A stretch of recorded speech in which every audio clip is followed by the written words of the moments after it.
Back in 2003, there was this article published in The Atlantic, and I just heard about it recently, so I read it this week, and in the article it talked about this religious shift that's happening, or that was happening, and maybe is still happening in the United States.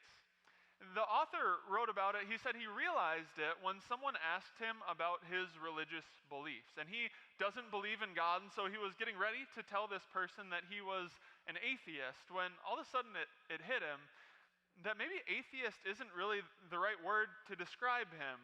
Really, it had been years, he said, since the last time that he really felt strongly about God or religion or any of that stuff at all. And so he said, atheist isn't the right word. The word he used to describe himself was apatheist or apatheist, however you want to pronounce it, someone who is apathetic about questions about God. And he said, this is the direction that our culture is going. It's not so much the ones who believe in God versus the ones who don't, and they both have strongly held beliefs. It's actually a lot of people who don't really care that much either way. He said, even if you look at a lot of Christians, you see this, that maybe they go to church once every month or so, and they come to church, but really it's more for the community than really thinking about the message that they're preached. And they go out in their lives, and they don't really live out what they hear on Sunday. They're actually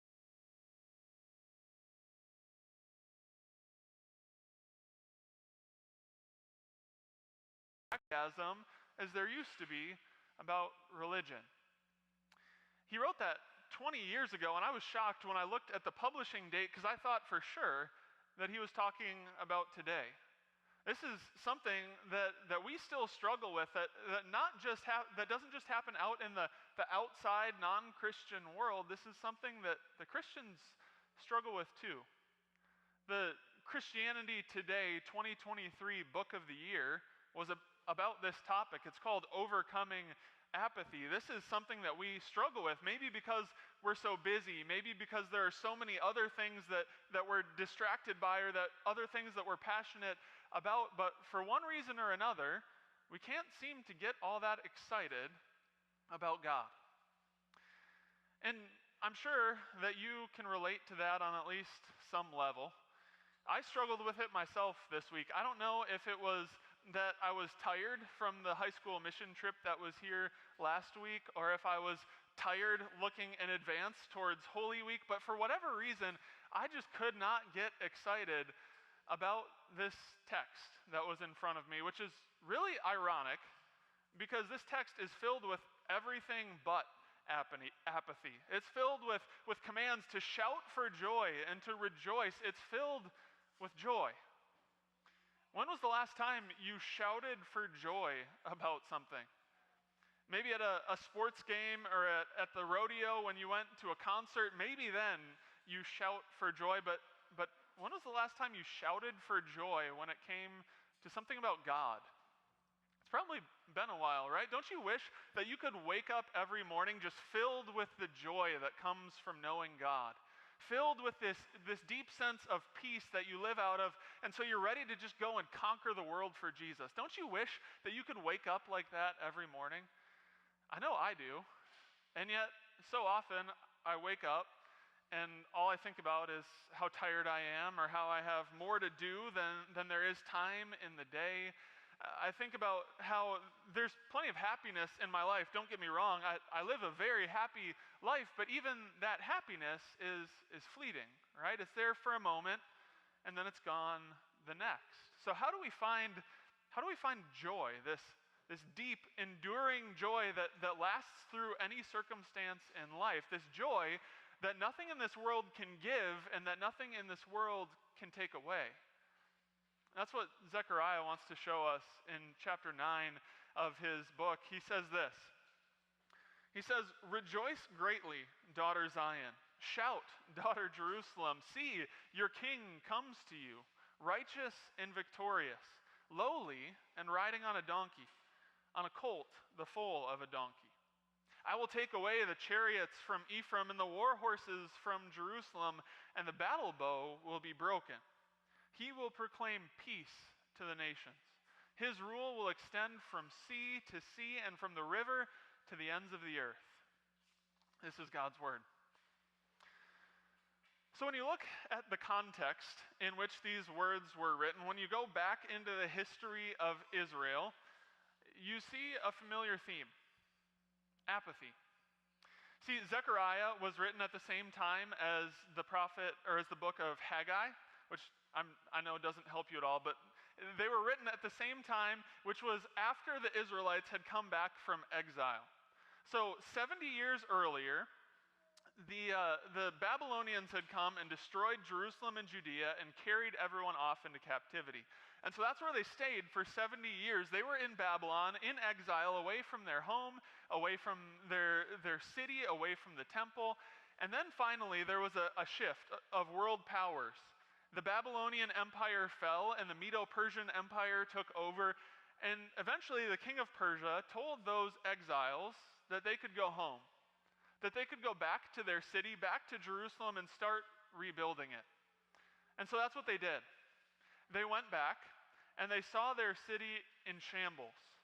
Their houses had been destroyed, the walls were torn down, and the temple was a pile of rubble.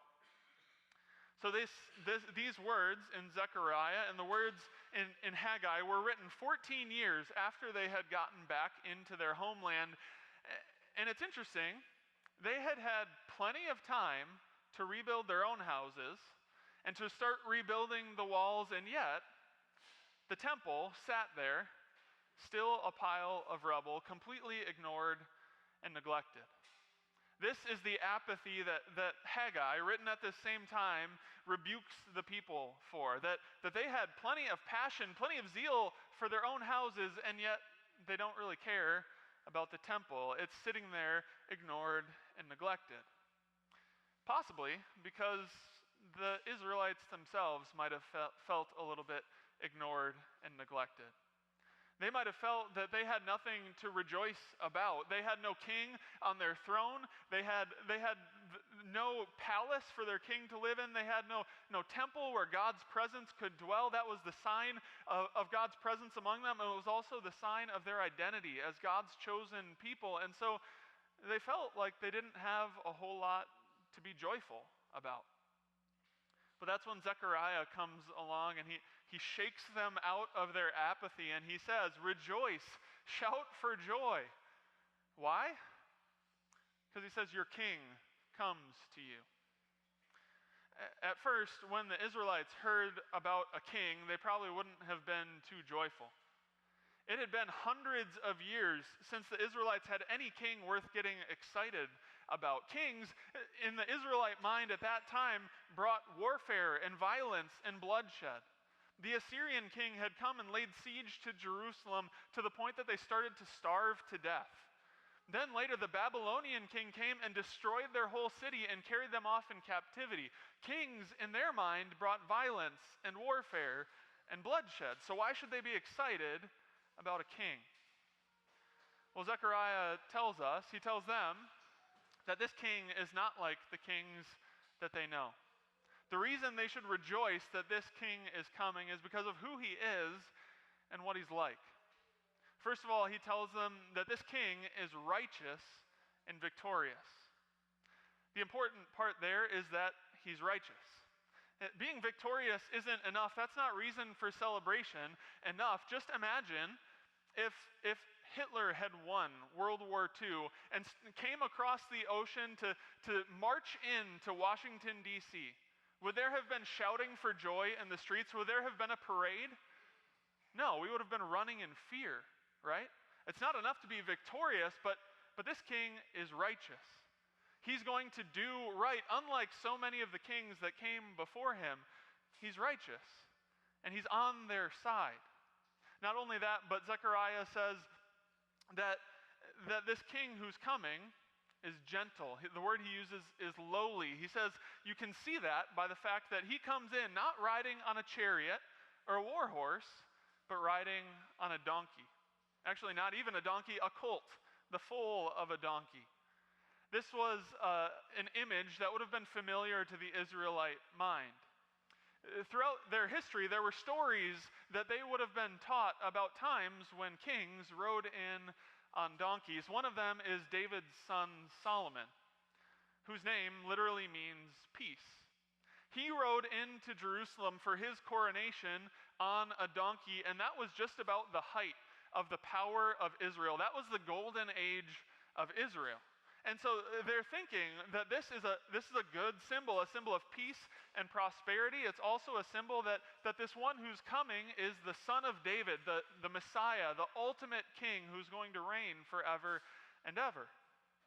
The other story that they would think of is in the life of David himself. See, one of David's other sons, Absalom, at some point he heard that Solomon was going to take the throne instead of him, and he wasn't too happy about that. So he decided he was going to lead a rebellion. He stood outside the city gates and he started to get people on his side. He started to turn the people of Jerusalem against David, and eventually he drove him out.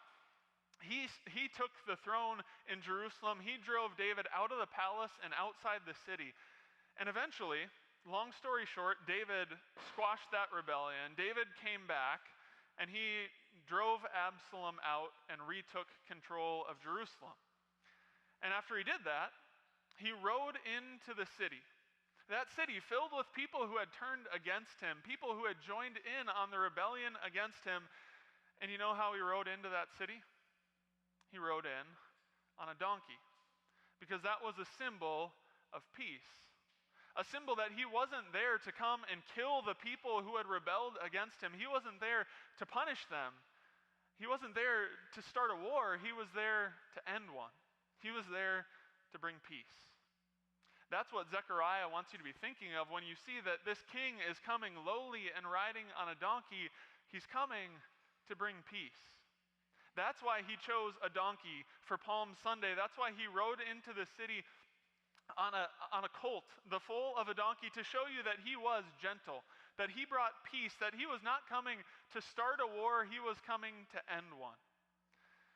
That's what he wants you to see, that he was not the kind of king that those people in Jerusalem that day would have wanted. They wanted someone to drive the Romans out.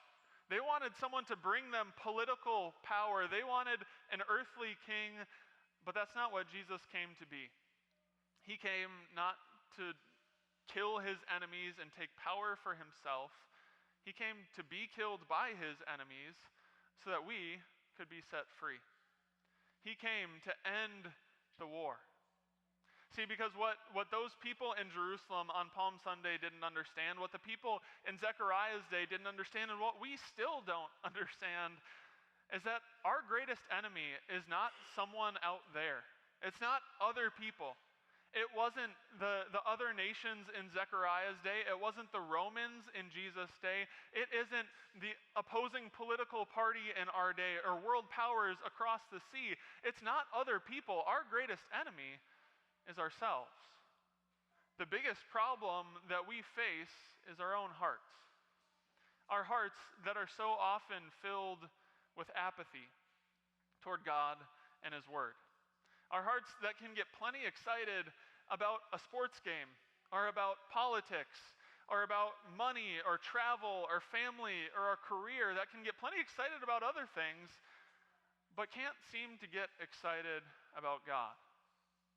See, that apathy shows us something about our hearts.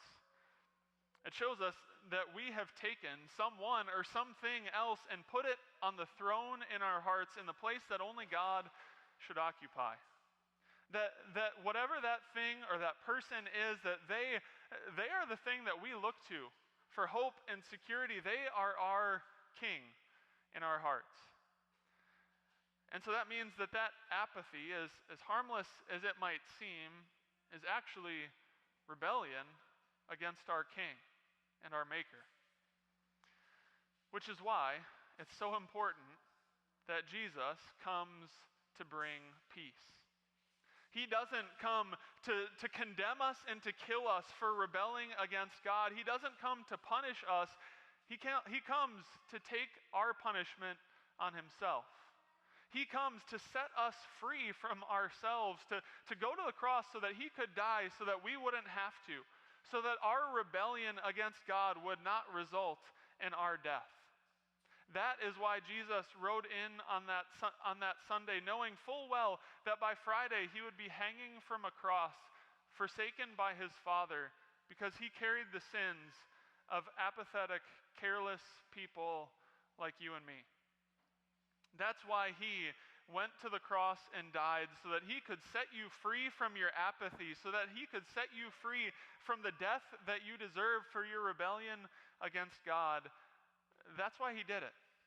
He wanted to set you free from that apathy and show you that you have something worth caring about. See, Jesus is worth caring about because of how much he cares about you. The cure for your apathy is seeing the passion that Jesus has for you. That every morning when he woke up while he was on this earth, every morning his thoughts were fixed on saving you from yourself. That was the driving force behind everything he did. Every moment of every day he had a burning desire to save you from yourself, to set you free from your sin and your guilt, to set you free from the apathy that controls your life, to set you free from death. That's why he had to die. That's why he went into Jerusalem that week, not to climb on a throne as a king, but to climb on a cross as a criminal. Because he wanted to die so that you could live. So that you could see that you have someone who cares about you enough to die for you. This is why Zechariah can tell us to rejoice, because that is our King. Mr. Rogers once said that all of us in our lives have people who have smiled us into smiling, who have talked us into talking, who have sung us into singing, and who have loved us into loving. What Zechariah wants you to see is that that's who Jesus is for you. He's the one who smiles you into smiling, who loves you into loving, who rejoices over you until you rejoice yourself. When you look at the face of your King, you don't see someone condemning you for your rebellion. You don't see someone angry at you. You see him smiling on you. You see him looking at you with love in his eyes. You see him rejoicing over you. And the longer you look into his smiling face, the easier it is to smile yourself. The more you see him loving you, the more you live in that love, the easier it is for you to love him and to love others. The more you see him rejoicing over you, the easier it is for you to rejoice. This is what Zechariah wants you to see, that in those times where you're burdened by your guilt, and you think that there's no possible way that God could ever forgive you for what you've done, that when you look at his face, you see him smiling on you. He wants you to see that when you're lonely, when all of your relationships are falling apart, when you feel like there's no one in the world who cares about you, you can look at Jesus and you can see his cross and his empty tomb and see that he cared about you enough to die for you. So that when you are in a spiritual dry spell and you can't seem to bring yourself to care about God, you can look at the passion that Jesus had for you. You can look at him rejoicing over you, and you can start to rejoice yourself.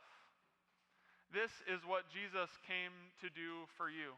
This is the joy that he brings you, the joy that nothing in this world can give, and the joy that nothing in this world can take away. So shout for joy.